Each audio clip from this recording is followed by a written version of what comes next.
Greater Sydney's lockdown is supposed to end in 2 weeks. But with cases still stubbornly high, we know it's likely to be a lot longer. Many businesses are struggling to cope, with some shutting up shop for good. Meanwhile, in Melbourne, the city is enduring its 6th lockdown since the pandemic began. It's scheduled to end on Thursday, but Victorian traders are not very hopeful. For more on the impact, we're joined by South West Sydney small business owner Jemana El-Jamal and the owner of Brighton Savoy Hotel in Melbourne, Jennifer Lee. Morning to you both. Jemana, let's start with you. You own 2 fashion stores and a perfume store, which have been forced to close now for 7 weeks. Tell us about government support. Has that been enough? Good morning. The government support is it's good, but it's not good enough. It's like when you trade. So we are facing a huge loss, and we're facing a very tough time at the moment. It's very challenging. Jemana, what more can the government do? What more do you want them to do? At the present, it's what's happening. Nothing can be changed. Whatever the government support is, it's not going to change the situation. But we hope for later on, when we reopen, the JobKeeper continue to secure to keeping our staff and not losing members of our workers. So how hard is it for people in South West Sydney, for you, your family, your friends, your workers? Look, being in fashion industry, it's really difficult. It's really facing difficulty at the moment, because it's not like other businesses. What being purchased for winter month, it's not going to be sold in summer. Even if we reopen in 2 weeks or 3 weeks, it's not going to be stock for summer, not enough cash to purchase stock, not be able to sell the stock. And as you know, fashion industry moving fast. So even for next winter, we're going to be facing a big problem to be able to sell our current winter stock. Yeah. Jennifer, Melbourne's copped it worse than any other state. How are you coping?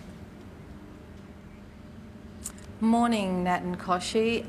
Look, we're doing it unbelievably tough. We're being destroyed by the lockdowns.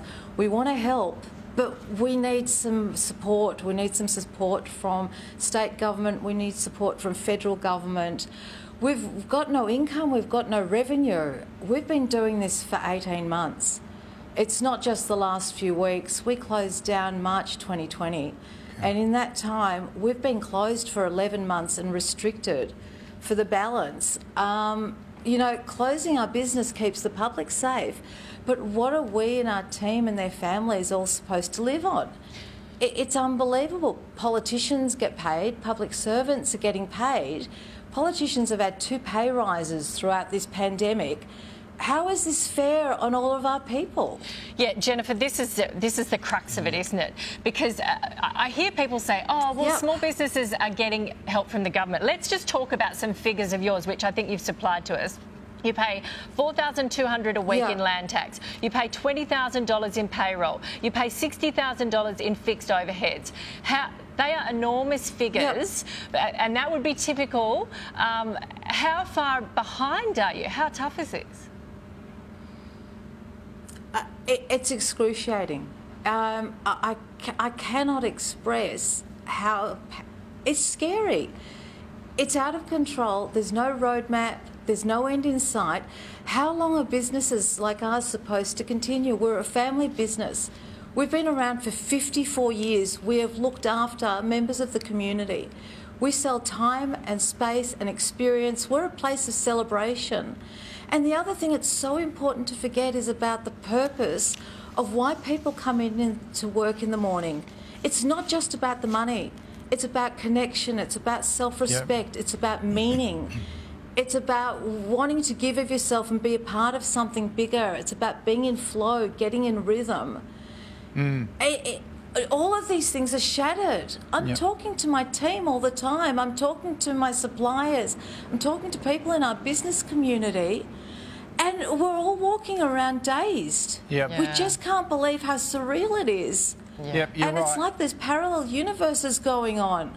Yep, it's not just financial, it's mental health, just it's terrible. emotional. And it's so unfair. Yeah. It is so extraordinarily unfair, the disproportionate experiences between different members of the business community and the public. Yeah. It's untenable, and we need to get a lot more support. We need ATO waivers, we need SRO waivers, not deferrals, we need waivers. We need support from the banks. All of this COVID-induced debt, you can't keep kicking the can down the road. Yep. There needs to be a far more concerted and consolidated effort on behalf of all our politicians and public servants and the private sector as well to get on board and help us help you. We want to do our bit, but you can't throw us under the bus like this. It's just gone too far. Yep.